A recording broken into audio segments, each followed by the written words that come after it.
جب اللہ کے نبی حضرت یوسف علیہ السلام کو قافلے کے ایک شخص نے گنتی کے چند درہموں میں خرید لیا تو اس نے یوسف علیہ السلام کے پیروں میں زنجیریں ڈال کر انہیں اونٹ پر سوار کر دیا۔ کچھ دور جا کر یوسف علیہ السلام کی والدہ کی قبر آئی۔ یوسف علیہ السلام اونٹنی سے اتر کر اس طرف چلے گئے۔ آپ کی آنکھوں سے آنسو جاری ہو گیا اور آپ کہنے لگے، میرے بھائیوں نے حسد کی وجہ سے مجھ پر بڑا ظلم کیا ہے۔ ان قافلے والوں کے ہاتھ مجھے بیچ دیا، اپنے والد اور وطن سے مجھے دور کر دیا۔ اتنے میں قافلے والے کچھ آگے نکل چکے تھے۔ ایک شخص نے دیکھا کہ یوسف علیہ السلام قافلے میں موجود نہیں ہیں تو ان کو تلاش کرتے ہوئے وہ ان تک پہنچ گیا اور کہنے لگا، تم اب تک یہیں ہو حالانکہ قافلہ تو آگے نکل چکا ہے۔ مجھے لگتا ہے کہ تم بھاگنے کا ارادہ رکھتے ہو۔ اس وقت اس شخص نے غصے میں یوسف علیہ السلام کو ایک چانٹا بھی مارا۔ یوسف علیہ السلام نے آسمان کی طرف نگاہ کی اور کہنے لگے، اے میرے پروردگار، تو جانتا ہے کہ میں بالکل بے قصور ہوں، مجھے ان ظالموں کے شر سے بچا لے، میں اور زیادہ تکلیف برداشت نہیں کر سکتا۔ پھر وہ اسی قافلے کے ساتھ چلنے لگے۔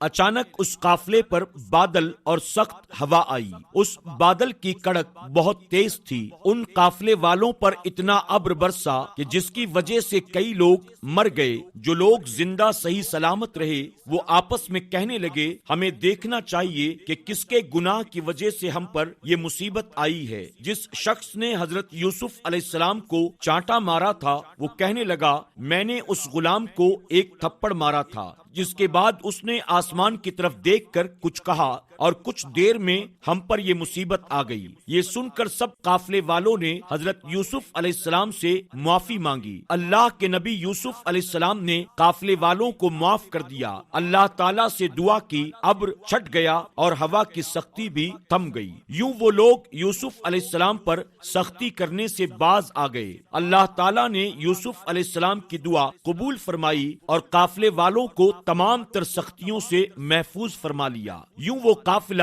سفر کرتے ہوئے خیر و عافیت کے ساتھ مصر تک پہنچ گیا۔ سبحان اللہ۔ ناظرین اکرام، آپ نے دیکھا اللہ رب العزت اپنے نبیوں اور ولیوں کو بہت بلند مقام عطا فرماتا ہے، یہاں تک کہ اگر کوئی شخص ان پر ظلم کرے، زیادتی کرے تو اللہ رب العزت اپنے محبوبین کے ساتھ انسانوں کا یہ رویہ پسند نہیں فرماتا اور وہ ان لوگوں کی گرفت فرماتا ہے جو اللہ کے محبوبین پر ظلم و زیادتی کرتے ہیں۔ اور ساتھ ہی ہم نے آج کی اس ویڈیو میں دیکھا اللہ کے نبی بہت ہی زیادہ رحم دل ہوا کرتے ہیں۔ جو لوگ ان پر ظلم کرتے ہیں اللہ کے نبی انہیں بھی معاف فرماتے ہیں۔ یوسف علیہ السلام کی دعاؤں کی برکت سے جنہوں نے ان پر ظلم کیا تھا اللہ نے انہیں تمام تر سختیوں سے محفوظ فرمایا۔ اللہ رب العزت کی بارگاہ میں دعا ہے کہ میرے کریم، ہم نے بھی تیری اور تیرے محبوب صلی اللہ علیہ وسلم کی نافرمانی کر کے اپنی جانوں پر ظلم کیا ہے، اپنی خاطر